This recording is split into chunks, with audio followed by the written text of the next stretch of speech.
next one to receive the sacred microphone is I'd just like to say I've observed something over the evening. If you say bullshit at any point, get a round of applause. All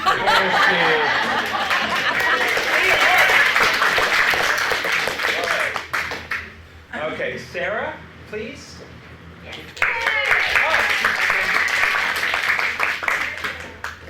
Hi, everybody. I had no idea there was going to be a camera here and so many people, so I just made dot points and hope for the best. So the reason I'm here today is I'm a single parent of a teenager who I had to leave work to care for. So my backstory is that I grew up in a country town. I grew up in Whyalla.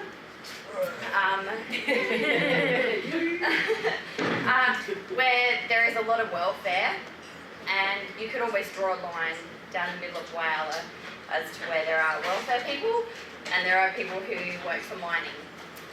My dad was a police officer, and I went to a private Catholic school, so I pretty much told my parents they were asking for it when it came to me being a young single parent, because, you know, Catholic school, that was a policeman, and there's, you know, like, you know, they placed me there. But yeah, look, I grew up as middle class. I very much saw people who were on welfare as other. My dad, you know, the stories around our dining room table were very much of my dad doing inappropriate Aboriginal, you know, impersonations, and talking about how domestic violence victims were very happy to go back to the men who had previously abused them. So I grew up very much as seeing people who were on welfare or women in domestic violence situations as being a subject of their own making. When I became pregnant, my partner and I had been together on and off for 3 years. We were not strangers to each other. But when I fell pregnant at 15, he left 3 weeks later. I was left by myself. I was 16 when I had my child. I left school because I was very sick when I was pregnant, and found myself in the position of being on parenting payment single, which my dad was appalled at. I remember being in the kitchen one day and having family are appalled. I remember standing in the kitchen of my family home at 16 and pregnant, and my dad telling me that I was basically a bad person for wanting to accept any kind of welfare. He felt that I should not accept welfare, I should not be applying for Centrelink, and that was his stance. Happy to say now that both of my parents have now vowed to never vote Liberal again. But yeah, so I found myself in depression. I had suicidal thoughts. That went on until my child was 1.5 years old. At that time, my parents looked after my child for a short period of time.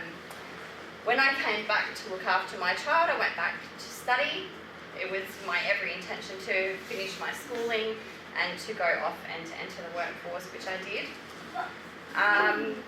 I've worked my whole adult life since I went off to study. I felt it was more important for me to work and for my child to miss out on after school activities and being before and after school care, and to see me working rather than seeing welfare as something that just popped out of the wall. So my child went without a lot throughout, you know, the years of me working full time. When my child reached into teenage years, they began self-harming, which was very, very difficult, and it reached the point of almost being suicide and have permanent scarring. I'd been working in a corporate level and had to leave my job to care for my child. Both of my parents still work in full-time work. My child's father took off 3 weeks, like I said, 3 weeks after I was pregnant, so I was left alone to care for my child's psychological needs. Once your child reaches high school, you don't have before and after school care anymore, and people forget about that. So in those hours, like of kids being latchkey kids, of when you're working full time and there's no care after school, for me it became an issue of me having to supervise my children, my child, my son, not to commit suicide while I was at work. So I left work, and I left work having no idea that single parents have been placed on New Start. So I'd always had parenting payment singles to fall back on, and when I managed to live on savings for about 2 or 3 months after I left my work, because I'd been earning $60,000 to $70,000 a year, not living the high life like Joe Hockey would have you believe that we have a huge amount of disposable income as single parents working. We actually don't. But I lived on savings, and when I went to apply at Centrelink for parenting payment single, they said, no, you'll be applying for New Start. And I was like, no. You're wrong. I'm a sole parent, I don't get any child support. And they were like, no, it doesn't matter, you need to be applying for 6 jobs, you need to be doing this, you need to be doing that. And I said, no, I was employed, I was in a 3-year career, I'm looking after my child, I was told it doesn't matter, I didn't apply for carers payment, I didn't apply for disability payment, nothing. I ended up having to go to my doctor and getting a medical certificate. They allowed me some space to not have to look for work and care for my child. So my child is now in a position where they are not self-harming anymore. We're on the total other side of that. And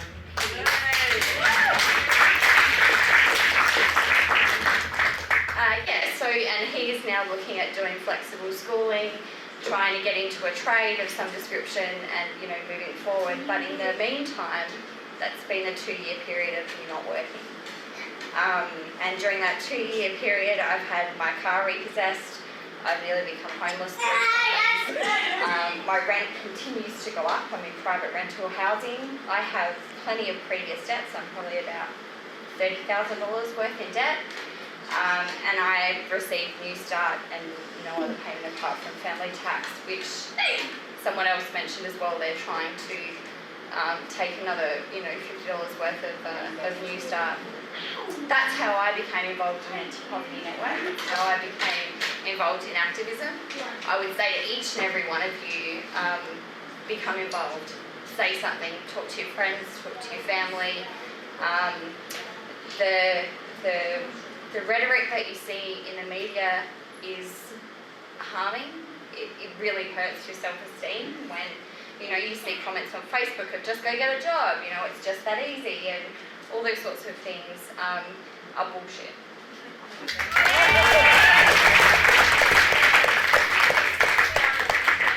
Every single person can have a voice. I became involved in activism purely because of my personal situation and seeing that people like us need a voice. We're not given it often enough, and it only takes for someone to stand up and raise it for it to change anything. So.